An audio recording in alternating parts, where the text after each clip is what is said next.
Atherosclerosis is the buildup of fatty deposits, including cholesterol, in the walls of arteries.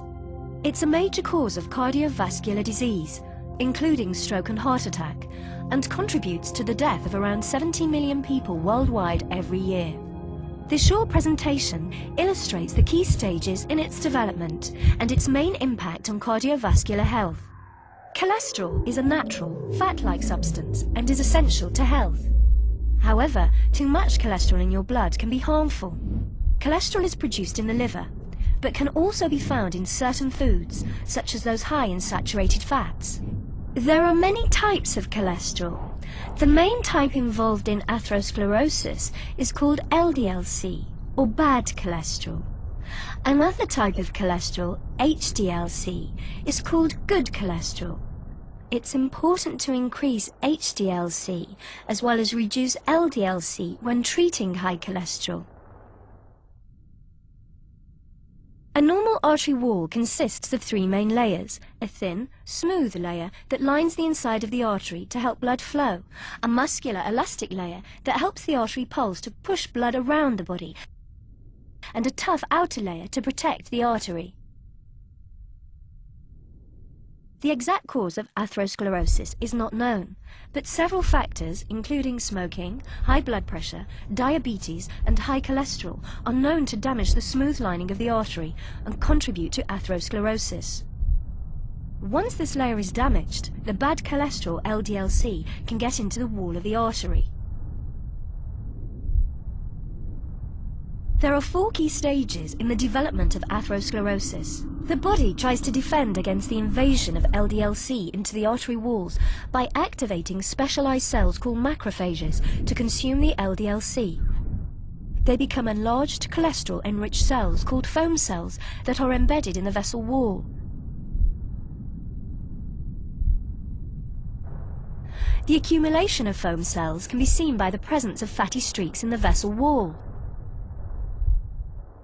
As the fatty streaks grow, the body tries to protect the artery from them by surrounding them in a fibrous capsule. At this stage, the growth is called a plaque. As the plaque gets bigger, the body tries to preserve the blood flow through the artery. The plaque expands into the elastic layer, which stretches in order to keep the opening of the artery the same. If the plaque continues to grow, its expansion will eventually intrude on the inner opening of the vessel, as the elastic layer cannot stretch anymore. This reduces the ability of blood to get through the artery. At this stage, physical symptoms such as angina may appear. Also, over time, calcium may be deposited in the plaque, making it hard and inflexible. This reduces the ability of the artery to expand to increase blood flow when needed, for example during exercise. As the plaque grows into the artery opening, it squeezes the blood through an ever smaller gap. The resulting increase in pressure at the narrowing can damage the capsule covering the plaque, which may then rupture, resulting in a blood clot that can completely block the artery. Depending on the location of the blockage, the consequences, such as stroke or heart attack, may be severe and could be life-threatening. Atherosclerosis is progressive, and it can take many years before symptoms appear. But some people can have no symptoms even with extensive atherosclerosis and are at risk from sudden death. The symptoms depend on the site of the affected artery. In the heart, it can manifest as chest pains, angina. In the brain, as a type of mini-stroke called transient ischemic attacks.